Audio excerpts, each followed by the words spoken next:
Today, I want to share with you 3 possible upcoming catalysts that could cause the price of Bitcoin to take a bit of a tumble in the near term. Now, none of these are reasons to get afraid or to get freaked out, but instead, if we are lucky enough to be able to get these events to actually happen, they should be treated as probably the last best chance to buy Bitcoin before we moon, because $20,000 is coming and way beyond that. Any dips on the road to 20K, and really on the road to 100K, but 20K for now, those dips are for buying, guys. My name is Lark, and this is where you subscribe for all of the hottest and all of the latest happening out here in the crazy markets. A quick reminder too that Wealth Mastery Investor Report members will receive a new issue to their inboxes every week on Wednesday at 8 p.m. Eastern Time. Each issue will contain a deep dive report on a hot altcoin, top tier technical analysis, a DeFi tutorial, stock tips, a trending coin report, an interview with an industry leader, the latest token sales to have on your radar, and much more. All of that for less than $10 a week, making this one of the most value-packed as well as affordable investor reports on the market. There's a link down below where you can learn more about becoming a member today. Okay, so let's talk about Bitcoin. Of course, it's going to talk about Bitcoin. The old boy has had a nice run over the weekend, shaking off any short-term bearish narratives after completing a nice little double bottom on the 4-hour chart, then breaking out almost exactly to the implied target of that breakout pattern. So that was a very nice play to see working out, but it did run into that sticky line of resistance once again around $19,450, which has been an area where Bitcoin has actually been rejected 3 times in the last month. So 19,450, that is the line to beat right now for us to be able to start testing $20,000 again.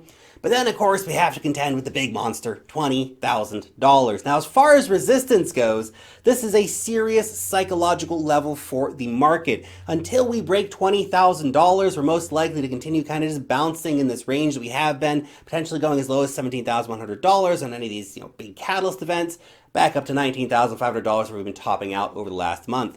The Bitcoin whale map shows the key areas to be watching for support and resistance. Any big news events that happen could then push Bitcoin back down to that $17,100 mark.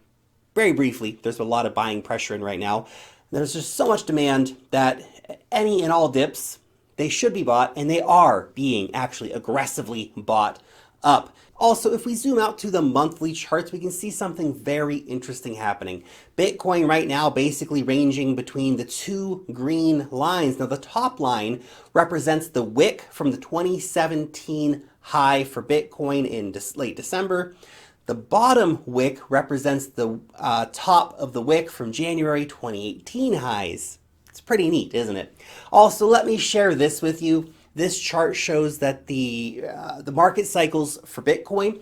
Now, as you can see, we are in the start of a major bull cycle. We've obviously been gearing into this for the last few months, but we're still in that earlier limbo stage where we haven't really had that parabolic liftoff yet. We haven't had a definitive breakout past previous highs. It's kind of like being in the first inning of a ball game for the bull run still. So things are just starting to get interesting. Now is not the time to be afraid. Zooming out can really help give you that extra perspective on where we are going in the long term for the markets. That being said, let's talk about some short-term possible bearish catalysts for the market. Now, I want to preface the rest of the video with this simple thought here.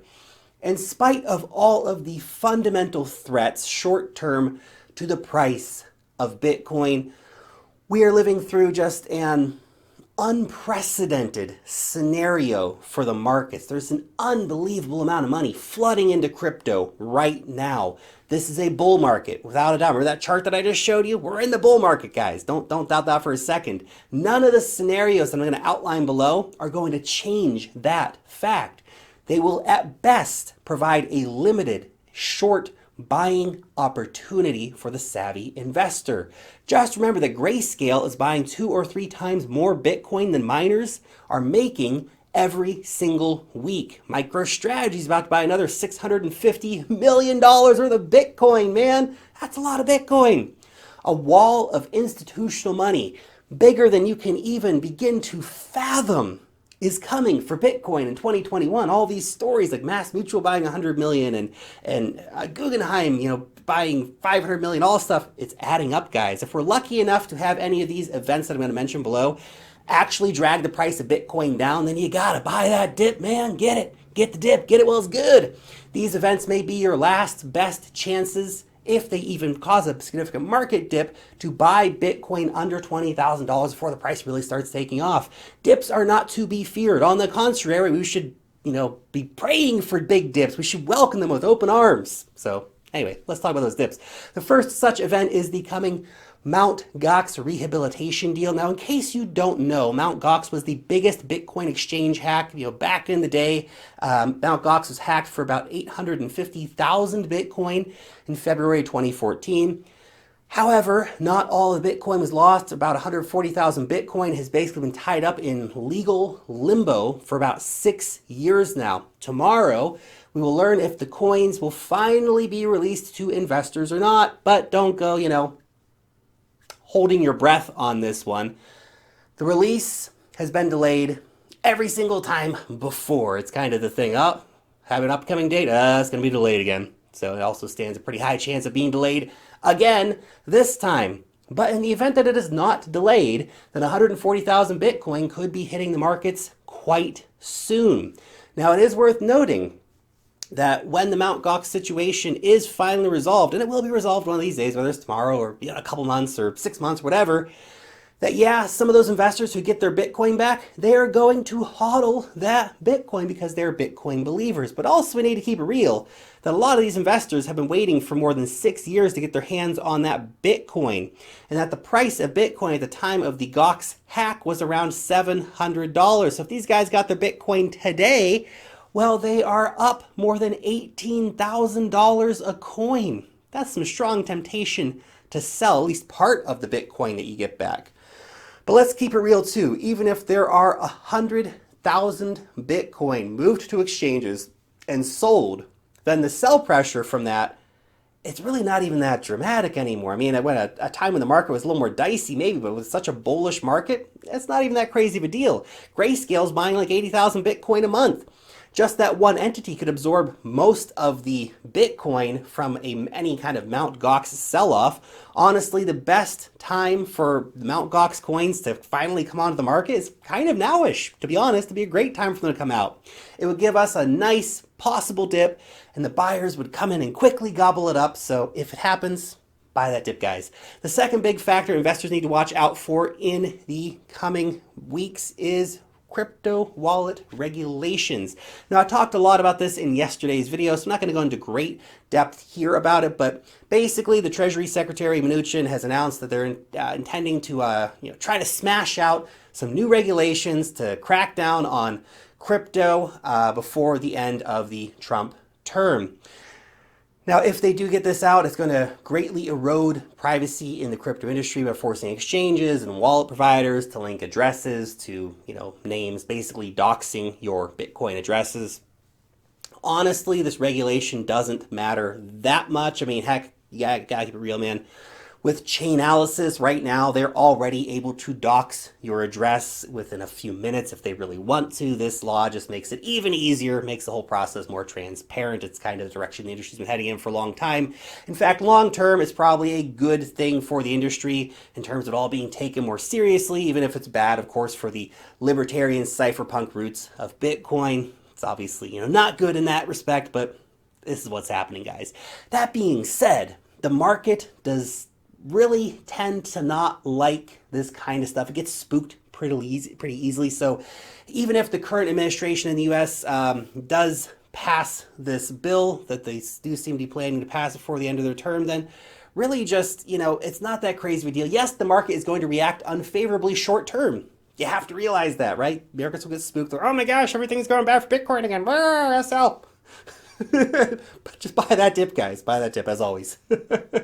Don't fall for the FUD. It's just short-term noise. Doesn't stop all that institutional money coming in to Bitcoin. And the final thing, of course, to be aware of is the unstable economic situation, particularly in the USA. And everyone's been, shouting doom and gloom from the top of their lungs for the past few months for the US economy. And now the so-called dark winter is upon us. And yes, I know that the COVID vaccines have been approved for emergency use in the USA, emergency use in Mexico. The vaccines are currently being deployed in the UK, in Russia, and in China. So that's all actually really good for the markets, regardless of your opinion on COVID or vaccines. It's good for the markets. The markets like that kind of stuff.